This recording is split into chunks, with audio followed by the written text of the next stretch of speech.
আমরা আরেকটু সেটিং নিয়ে কাজ করি, যেমন ফাইল এখান থেকে নতুন একটি ডকুমেন্ট আমরা ক্রিয়েট করি এবং ডিফল্ট অবস্থায় ওকে প্রেস করি।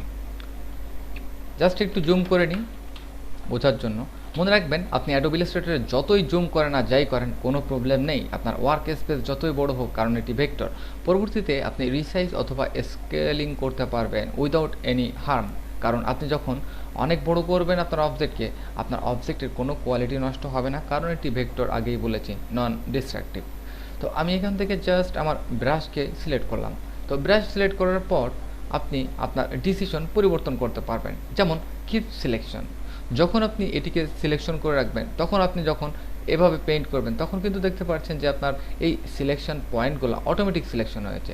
যখন আপনার এটি থাকবে না তখন কিন্তু আপনি এভাবে পেইন্ট করলে আপনার সিলেকশনটি দেখা যাবে না, কারণ অনেক সময় হয়তো খুব কুইক মডিফাই করার ক্ষেত্রে এভাবে আমরা ব্রাশ করলে দেখতে পাচ্ছি যে আমাদের সিলেকশন করাই রয়েছে, জাস্ট কোনো একটি পয়েন্টকে আমরা এখান থেকে সিলেক্ট করে কোথায় কোথায় পয়েন্ট হচ্ছে আমরা দেখতে পারি। তবে নট নেসেসারি, আমি মনে করি এটি দরকার নেই। কেন দরকার নেই, এবার আমি একটা টিপস দিই। আমি কোনো সময় এটি ইউজ করি না। কেন ইউজ করি না, আমি যখন পেইন্ট করি তখন তো পেইন্ট করছি, আল্লাহর রহমতে যখন দরকার কন্ট্রোল চেপে আমি ক্লিক করলে এখানে সিলেক্ট হচ্ছে, সুতরাং কেন দরকার, আমার দরকার নেই অপশনটি।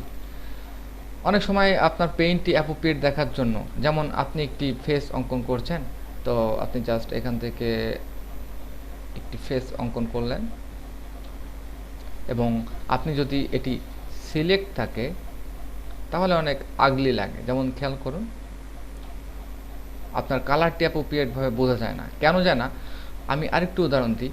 যখন আপনার ব্রাশের এরকম ছোট ধরনের পয়েন্ট থাকবে, তখন আপনি ধরেন রেড কালারটি সিলেক্ট করলেন বা রেড টাইপের অরেঞ্জ কালার সিলেক্ট করে আপনি পেইন্ট করলেন, তখন কিন্তু আপনার কালারটি এখানে একটু ব্যতিক্রম দেখা যাচ্ছে, কারণ আপনি এখানে আপনার সিলেকশনটি এখানে করে রেখেছেন কিপ সিলেকশন। কিন্তু আমি যখন কিপ সিলেকশনটি তুলে দেব, তখন সেম একই ধরনের শেপ তৈরি করলে কিন্তু আপনি খুব স্মুথভাবে আপনার অবজেক্টটিকে দেখতে পারবেন এবং আপনার রিয়েল টাইম ওয়ার্ক ফ্লোটি এখানে বুঝতে পারছেন যে পেইন্ট করার পর এটি কেমন হতে পারে। হি হি। ওকে, তাহলে আমরা দেখলাম যে এখানে আমাদের কি সুবিধা যদি কিপ সিলেকশন। এবার fill new brush stroke select করেন।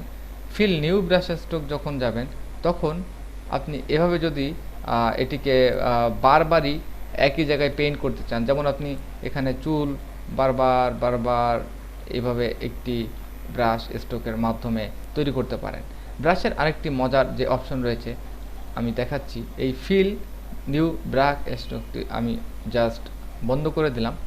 আপনি জাস্ট এখান থেকে ওয়ান পয়েন্ট সিলেক্ট করুন, একটি পয়েন্ট তৈরি করুন এবং পরবর্তীতে সেম আবারও এখানে আরেকটি তৈরি করলেন।